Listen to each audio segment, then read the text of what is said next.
기도하다라는 단어를 헬라어로 먼저 소개를 하면 프로슈코마이라고 말합니다. 프로슈코마이, 이 단어는 두 개의 단어가 합쳐졌어요. 그죠? 프로스라고 하는 전치사, 무엇에게 또는 무엇을 향하여, 그런 뜻이거든요. 어떤 분은 영어의 꽃이 전치사다 그렇게 말합니다. 물론 헬라어에서도 전치사가 굉장히 중요합니다. 왜냐하면 어떤 사물의 위치와 그리고 상황을 설명하거든요. 그래서 전치사가 중요한데, 프로스, 무엇에게로, 그 다음에 이제 유코마이, 구하다, 소원하다, 빌다, 그런 단어가 이제 합쳐져 가지고 프로슈코마이. 그래서 우리가 이제 성경에서는 기도하다 동사로 바꿔졌습니다. 그러니까 이 프로슈코마이라는 단어를 정확하게 설명하면 어떻습니까? 무엇을 향하여 구하다, 소원을 빌다, 그리고 기도하다, 그런 뜻이죠. 그러니까 프로스란 말이 굉장히 중요해요. 우리 기도는 대상이 분명해야 된다는 거거든요. 무엇을 향하여. 그러니까 우리가 옛날 우리 부모님처럼 정화수 떠놓고 비나이다, 비나이다, 이거 백날해도 안 된다는 거예요. 왜냐하면 무엇을 향하여가 지금 잘못됐잖아요. 그죠? 그 정화수를 떠놓고 빈다는 거의 대상이 지금 어딥니까? 하나님이 아니잖아요. 그래서 나온 말이 지성이면 감천이다 라는 말이 나오는 거예요. 지성이면 감천이다. 하늘을 감동시킨다는 거죠.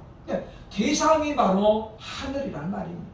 그러나 오늘날 성경이 말하는 기도는 바로 기도의 대상이 전능하신 하나님 아버지시다라고 하는 겁니다. 그래서 예수님께서 너희는 이렇게 기도하라 그러면서 가장 먼저 말이 무엇입니까? 하늘에 계신 우리 아버지요. 이 누구예요? 지금 이게 지금 대상이에요. 대상. 그러니까 정확하게 따지면 하늘에 계신 아버지를 향하여 기도하는 게, 구하는 게 뭐라는 거예요? 그게 기도라는 거예요. 예수님께서 제자들에게 가장 많이 여러 번 반복해서 가르치신 주제가 바로 기도입니다.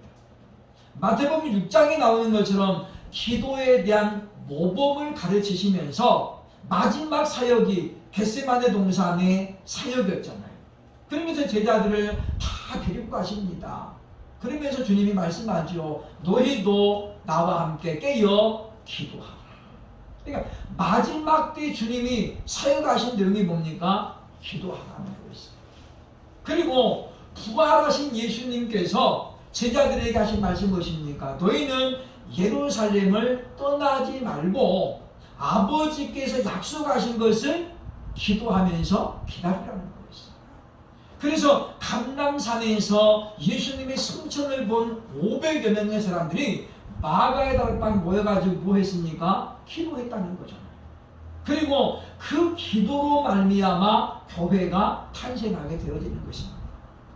문제는 이와 같은 기도는 아무리 강조해도 지나침이 없다라고 하는 것이죠. 그러면서 예수님은 왜 기도해야 되는지 이유를 마태복음 26장 41절에서 이렇게 설명합니다. 시험에 들지 않게 깨어 기도하라. 이 말을 원문으로 제가 이제 그대로 옮겨봤습니다. 보면 시험에 들지 않게 깨어 기도하라 그 말인데, 히나 네 에이셀게테 그 말이죠. 히나가 부사예요. 부사. 뭐뭐 하지 않도록. 이 네가 부정사거든요. 그죠? 아니다 그 말이죠. 에이셀게테가 들어가다 그 말입니다. 들어가다. 그러니까 무엇을 향하여 들어가다. 에이스가 무엇을 향하여 전치사예요. 이 테이라스몬 시험을 그 말이죠. 그죠? 그러니까 번역하면 어떻습니까? 시험을 향하여 들어가지 말도록, 들어가지 아니하도록 뭐 하라는 거예요? 깨어 기도하라는 거예요. 그러니까 몸의 버무리가 성도가 기도가 멈춰지면 어디로 들어간다는 거예요? 시험을 향하여 들어간다는 거예요. 그러니까 누가 유혹하는 게 아니에요. 자기 스스로 시험을 향해서 들어가는 거예요. 그래서 예수님은 너희가 시험을 향하여 들어가지 않도록 깨어 기도하라. 그러니까 우리가 저도 신앙생활 하면서 그런 경험을 해봅니다만은 기도하던 사람이 기도가 줄어들면은 반드시 그 집에 시험에 들어갑니다. 그래서 괜히 트집을 잡게 만들고 별것도 아닌 걸 가지고 삐지게 만들고 별것도 아닌 걸 가지고 신경이 예민해져 가지고 말꼬리를 붙잡고 물고 들어집니다. 그게 왜 그러느냐? 바로 기도가 줄어들거나 기도가 중단되었기 때문에 우리의 인간 본성이 자꾸 어떻게 해요? 올라오는 거예요. 그러니까 우리가 왜 기도해야 되느냐? 우리가 기도하면서 하나님의 성품으로 달라지는 거거든요. 그러면 우리의 인간 본성이 자꾸 어떻게 해요? 눌려지는 거예요. 우리가 빗물도 다 받아가지고 담아놓으면 어떻게 됩니까? 시간이 오래 지나면 더러운 것들 밑으로 다 가라앉고 맑은 물만 위로 올라오는 거예요. 그러면 그 물을 먹는 것입니다. 그런 것처럼 성도가 기도 생활을 충분히 하면 우리의 죄성, 우리 인간성은 원래 죄성이라는 게 죄성. 이것이 가라앉아요. 없어지는 게 아니에요. 가라앉아요. 우리가 기도가 어떻게 줄어들면 이것이 본성이 어떻게 올라오는 거예요. 그래서 신앙생활을 잘 하던 사람이 믿음이 식어지면 어떻게 해요? 그 가정이 반드시 문제가 생긴다라고 하는 것입니다. 오늘 본문은 소돔과 고모라 성이 멸망받을 것이다. 왜냐하면 그 죄악이 그냥 반영해가지고 하나님께서 이제 더 이상 못 봐주신단다.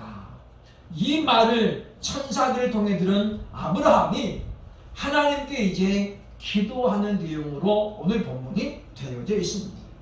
그러면 우리가 오늘 이 말씀을 들으면서 오늘 이 본문의 말씀이 저와 여러분에게 주는 교훈이 과연 무엇인지 함께 생각해 보면서 아브라함의 기도하는 그 신앙의 삶을 우리도 좀 본받고 우리도 언제 어떻게 기도할 것인지 함께 답을 찾아보는 그런 시간이 되어야 할 것입니다. 첫째, 왜 기도일까요? 기도, 참 우리가 신앙하면서 가장 많이 듣는 소리가 기도입니다. 기도하세요.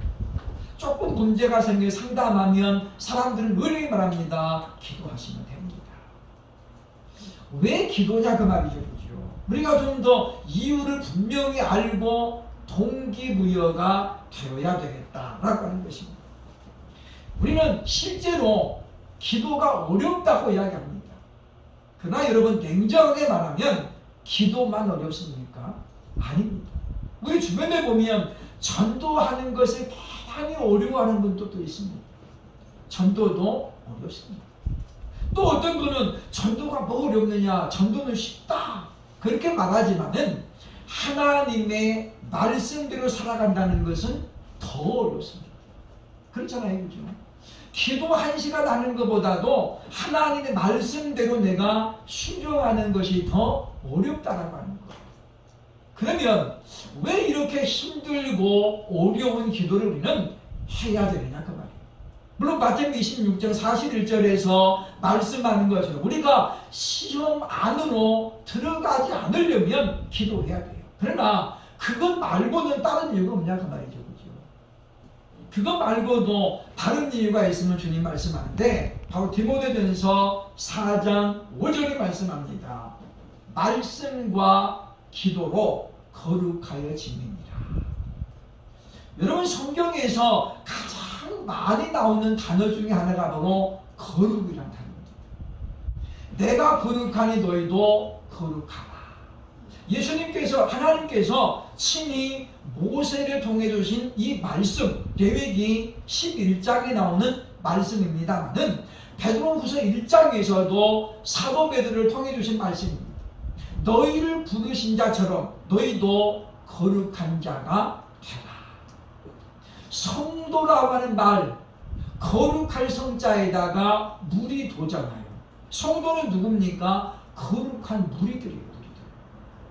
또 또 이스라엘 백성들이 하나님 말씀하기를 너희는 성민이라 그랬잖아요. 성민, 거룩한 백성이란 말이거든요. 그러면 이 거룩이 뭐냐 그 말이죠. 거룩. 이 거룩이라는 말은 보면 이게 이 거룩하다 이 말은 보면 하기오스라는 말, 하기오스. 이 말은 사전을 보면 구별하다. 그렇죠. 구별하다. 구별되다 그 말이죠. 아무리 쌍둥이라도요 가만히 살펴보면 어떻습니까? 구별이 됩니다. 우리 유집사님 딸이 쌍둥이잖아요. 어렸을 때는 제가 한참 봐도 잘 누가 누군지 몰랐어요. 이놈이 있는 것 같고 이놈이 있는 것 같아요. 근데 조금 좀 자세히 좀 살펴보니까 이제 어떻게 구별이 돼요. 아 이게 보니까 약간씩 달라요. 닮기는 닮았지만은 똑같지 않다라는 거예요. 똑같지 않다. 그러니까 우리가 좀 유심히 보고 자주 보면 구별이 된다는 거죠. 그게 뭐예요? 거룩이에요. 거룩입니다. 그러니까 우리가 보면 하나님께서 우리에게 요구하는 게 뭐냐? 거룩이에요. 거룩. 우리가 거룩화되는 방법이 두 가지밖에 없다는 거예요. 뭐가 뭐예요? 그러니까 보면 말씀과 또 하나는 뭐예요? 기도예요. 기도. 그러니까 우리가 거룩한 삶을 살기 위해서 이 거룩해진다는 말은 무슨? 결국은 예수님을 닮아가는 거예요. 예수님을 따라가는 거거든요. 그러려면 우리가 어떻게 되느냐? 첫째 우리가 하나님의 말씀에 순종해야 돼요. 그리고 우리는 구별된 사람이 되는 것입니다. 또 하나는 우리가 기도가 훈련이 되어지면 우리는 거룩한 사람이 된다는 거죠. 왜냐? 기도는 나의 약한 부분을 하나님께 고백하면서 하나님 저 이것 좀 고쳐주세요. 좀 이렇게 해주세요. 그러는 거잖아요. 그죠? 우리 기도는 대부분의 경우에 내게 모자란 것, 내가 부족한 것, 연약한 것을 하나님께 고백하는 거예요. 그렇기 때문에 우리가 이 기도를 통해서 우리가 하나님의 성품을 닮아갈 수 있게 되어지고 예수 그리스도의 제자로서의 인격을 닮아갈 수 있게 된다는 것입니다. 다른 것은 없습니다. 우리가 말씀과 기도만이 우리를 거룩하게 할 수 있다라고 하는 것이죠. 그러므로 우리가 반대로 말하면 어떻습니까? 기도하지 않는 사람은 거룩해질 수 있는 방법이 없다라고 하는 거예요. 많은 분들이 이제 이 말씀과 기도를 같이 가야 되는데 이게 어렵다는 거죠. 하나님 말씀을 많이 묵상하고 그 말씀들을 내가 순종을 하려고 애를 쓰고 그리고 또 기도해야 되는데 많은 분들이 한쪽으로 치우친다는 거예요. 어떤 분은 말씀은 많이 연구하고 그러는데 기도하는 시간이 별로 안 되고 또 반대로 어떤 분은 기도는 많이 하는데 말씀을 묵상하는 건 별로 안 돼요. 요즘 제가 유튜브에 보면 그 유명한 분이 나오는데 그분 제가 보면 하루 이분이 지금 집회를 많이 못 나가기 때문에 예전에는 3시간씩 기도했는데 지금은 6시간씩 기도한대요. 근데 그분은 성경을 몇 시간 본다는 말은 한 번도 안 하시더라고요. 무슨 이야기예요? 하루에 6시간 기도하면 성경도 6시간을 봐야 되는데 그러면 12시간이잖아요. 그럼 언제 밥 먹고 언제 잠자요? 그러니까 뭐예요? 기도는 많이 하는 이분도 뭐예요? 성경은 설교할 때만 하는 거예요. 설교할 때. 그러니까 이게 균형이 안 맞는 거예요. 신앙생활에 가장 중요한 것은 균형입니다. 그죠? 우리가 앞모습도 예뻐야 되지만 뒷모습도 예뻐야 진짜 미인인 거예요. 그죠? 뒷모습은 정말 예쁜데 가서 보니까 전혀 아니었다. 그럼 얼마나 그런 예화가 많이 있습니까? 우리 신앙에도 마찬가지입니다. 말씀과 기도가 균형을 이루어야 우리의 신앙이 올바른 신앙이 될 수 있는 거예요. 그래서 예수님께서도 말씀과 기도로 거룩하여진다. 그러므로 이 두 가지를 같이 병행하라는 거죠. 하나만 그냥 다 하면은 말씀만 연구하면 뭐만 커져요? 머리만 커지고 가슴은 냉정해져. 반대로 우리가 말씀을 무시하고 기도만 많이 하면 머리는 어떻게 됩니까? 아무것도 없어지고 가슴만 뜨거워져. 그래서 뭐가 생기는 거예요? 신비주의가 나와요. 신비주의. 그러므로 사람 여러분이요, 왜 기도인가? 우리가 믿음이 견고해지려면 우리는 기도함으로 하나님의 능력을 내가 경험을 해야 됩니다. 여러분, 경험은 돈 주고도 못 사는 거예요. 하나님의 능력을 내가 경험할 수 있는 방법은 말씀을 순종할 때, 그리고 어떻습니까? 기도할 때 하나님의 능력을 내가 경험하는 거예요. 그래서 우리는 기도를 통해서 하나님의 능력을 경험해야만이, 우리가 보면 길가에 떨어진 씨앗, 그리고 가시덤불에 떨어진 씨앗, 돌짝밭에 떨어진 씨앗은 뿌리를 내리지 못하기 때문에 금방 넘어지는 거예요. 그러니까 뭐예요? 뿌리를 못 내린다는 게 뭡니까? 말씀의 기초가 없다는 거잖아요. 그러면 작은 유혹이 와도 무너져 버려요. 그러나 우리가 기도를 통해서 하나님의 능력을 체험한 사람은, 내가 지금은 기도할 때로구나, 내가 기도할 때 하나님 나를 이렇게 도와주셨지 라는 믿음의 경험이 있기 때문에 어떠한 경우에도 요동치 않는 하나님의 사람이 될 수 있다라고 하는 것입니다. 둘째로, 아브라함은 중보의 기도자였다라고 하는 것입니다.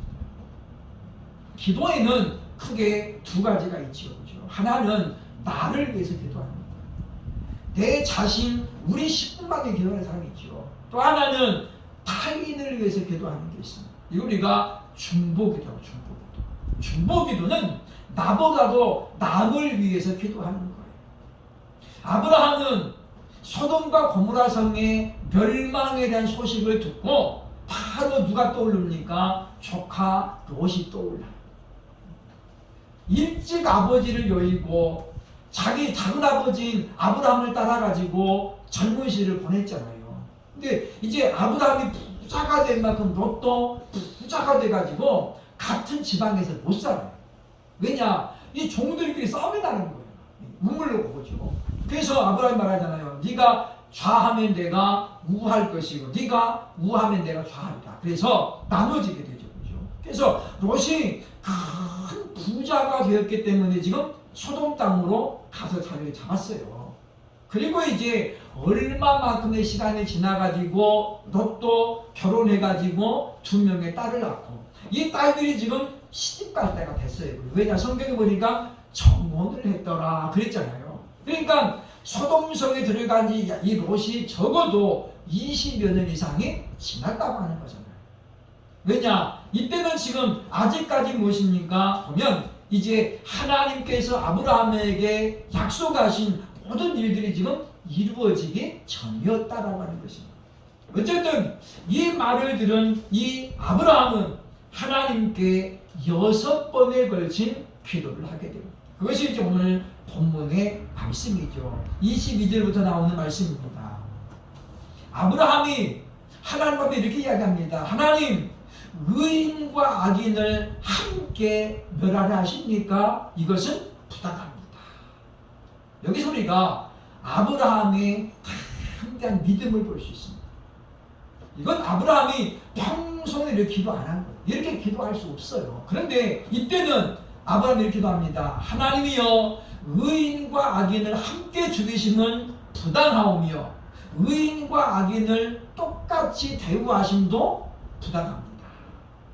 이렇게 지금 아브라함이 뭐예요? 선포하는 거예요. 선포하는 거예요. 그리고 나서 기도합니다. 하나님, 만약에 그 소돔과 고모라 성에 의로운 사람 50명이 있으면 그래도 심판하시겠습니까? 라고 하나님 말씀하죠. 내가 거기서 의인 50명을 찾으면 그들 때문에 내가 그들을 다 용서할 것이다. 근데 아브라함이 기도 끝나자마자 생각해보니 50명은 너무 많은 거예요. 그래서 금방 고치죠. 하나님, 거기서 만약에 5명이 모자라면 어떡합니까? 하나님께서 5명 없어도 해주겠다. 또 이야기하죠. 하나님, 그러면 거기서 또 5명이 빠져서 40명이면 어떻습니까? 하나님께서 또 40명을 찾아도 내가 용서할 거다. 그리고 또 30명, 20명, 그 다음에 10명까지 내려옵니다. 그런데 그 과정에서 아브라함이 이렇게 이야기합니다. 내 주여, 노하지 마옵소서. 내가 이번만 더 간구하겠습니다. 하나님께서 어찌 보면 아브라함 보고 야, 너 장난하네 이놈아? 이럴 수 있잖아요. 그죠? 그래서 지금 아브라함이 내 주여 노하지 마옵소서. 근데 지금 저는 너무 지금 절박하다 그 말이 절박하다. 그래서 의인 10명을 찾으시면 어찌하겠습니까? 그랬더니 하나님이 32절에 보면 내가 10명으로 말미암아 그들을 멸하지 아니하리라. 그러니까 아브라함이 생각할 때에 최소한 의로운 자 10명은 있지 않겠느냐. 왜냐하면 롯과 그 아내 그리고 두 딸 벌써 4명이잖아요. 그러면 롯의 가족의 종들도 지금 수백 명이에요. 수백 명. 그러면 롯이 그동안 온전히 하나님 사람으로 모습을 보였으면 종들 가운데서 또 그 동네 사람들 가운데서도 한두 명은 의로운 자가 나오지 않겠느냐. 그걸 계산한 거죠. 그래서 아브라함이 어떻습니까? 자기 집으로 자기 곳으로 돌아갑니다.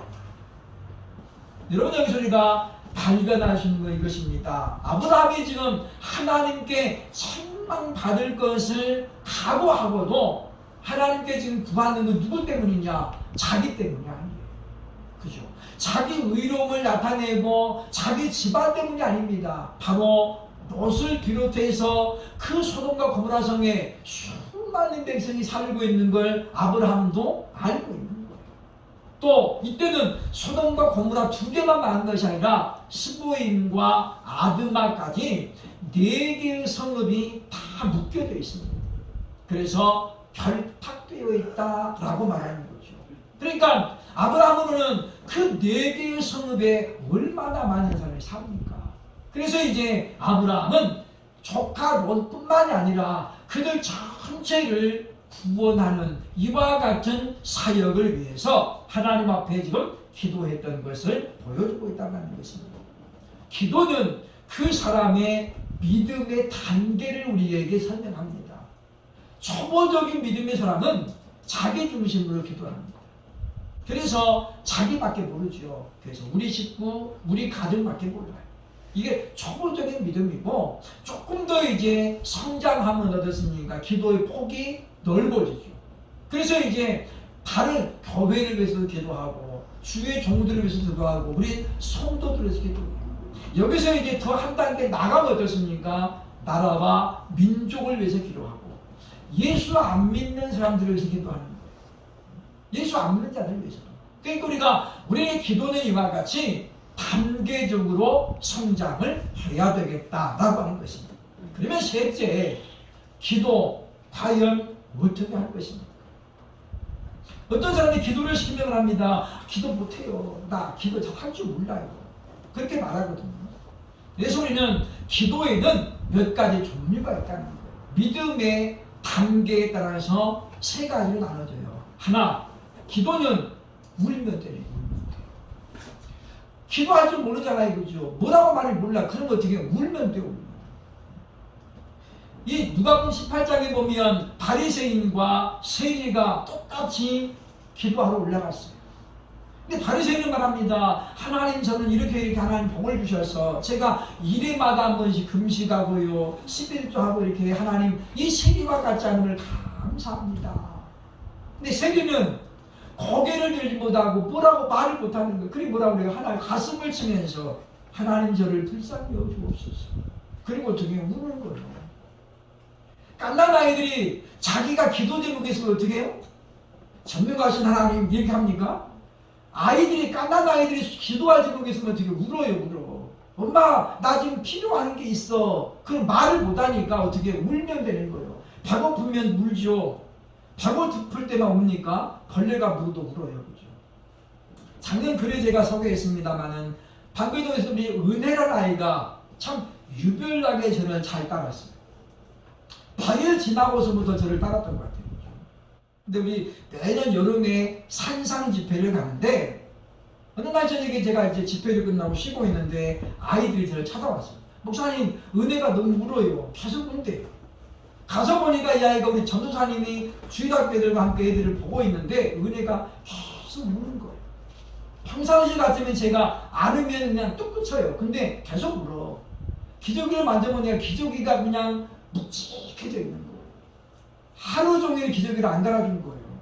그러니까 오줌을 계속 싸다 보니까 기저귀가 무겁기도 무겁지만 얼마나 찝찝하겠어요. 그죠? 애기도 그걸 아는 거예요.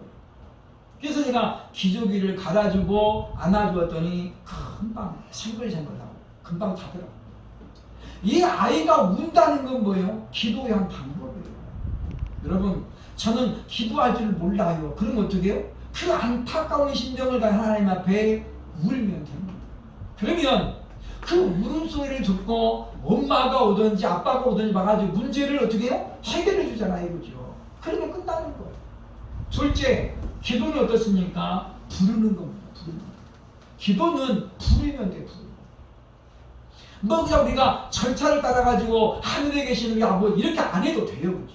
그거는 좀 믿음이 있는 사람이 하는 기도예요. 그냥 저는 기도할 줄 몰라 이런 사람은 어떻게 그냥 부르면 돼요. 그냥 하나님 주여 부르면 되죠. 우리나라 사람들이 제일 잘하는 게 뭐예요? 이거 부르는 거. 우리 주여 삼창하고 우리나라 사람들 주여 삼창도 양이 안 차가지고 어떤 데 보니까 뭐 주여만 그냥 10,000번을 하는, 그냥 주여 10,000번을 하면 그게 목이 팍 쉬어버려요. 저는 그거 보면 조금 좀 이해가 안 돼요. 맨날 엄마 말을 해야지. 이놈아 말을 해라 말을. 말도 할 줄 아는 애가 그냥 맨날 엄마 부르면 어떻게 해? 나중에 대답도 안 해버려요. 그런데 우리가 마태복음 18장에 보면 소경이면서 거지였던 바디메오가 나오잖아요. 이 사람이 소경이니까 뭘 해먹고 살이 없어. 그래서 되게 빌어먹고 사는 거예요. 그러다가 보니까 어른이 됐어요. 인생이 얼마나 불쌍합니까? 근데 예수님이 자기 곁을 지나간다는 소문을 들은 거예요. 안 보이잖아요. 그죠? 사람들이 막 웅성거리는 소리가 들려요. 그때 바디메오가 뭐라고 합니까? 다윗의 자손 예수야 불러요. 다윗의 자손 예수야 부르죠. 그러니까 제자들이 시끄럽다. 그래도 어떻게 해요? 바디메오가 계속 부르잖아요. 그랬더니 예수님이 찾아와요.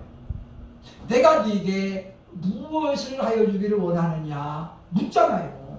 그때 바디메오가 이렇게 합니다. 주님, 저 보게 해주세요.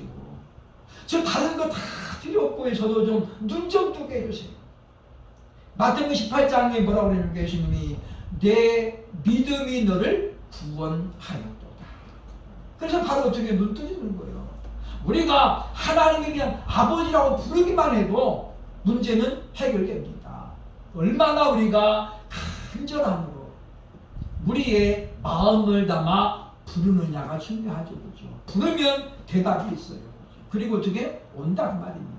기도는 부르면 됩니다. 세 번째, 기도는 구체적으로 하면 됩니다. 요거는 이제 믿음이 좀 있는 분들이 하는 이야기죠. 아브라함은 그냥 어떻게 하나님 의인들 좀 용서해 주세요 그러지 않았잖아요. 그죠? 의인 50명을 제시해요. 45명, 40명, 30명, 20명, 10명까지 구체적으로 제시하잖아요. 우리도 마찬가지입니다. 우리가 자녀들을 기도할 때 하나님 우리 좋은 며느리 보게 해주세요. 이렇게 하면 안 된다는 거예요.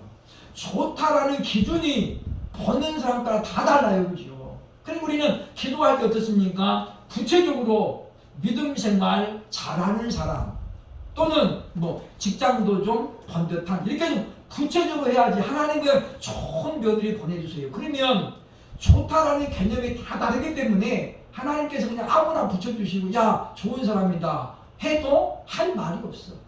하나님 뭐가 좋아요? 그러면 야 이놈아 이쁘지 않냐? 그걸로 됐잖아요.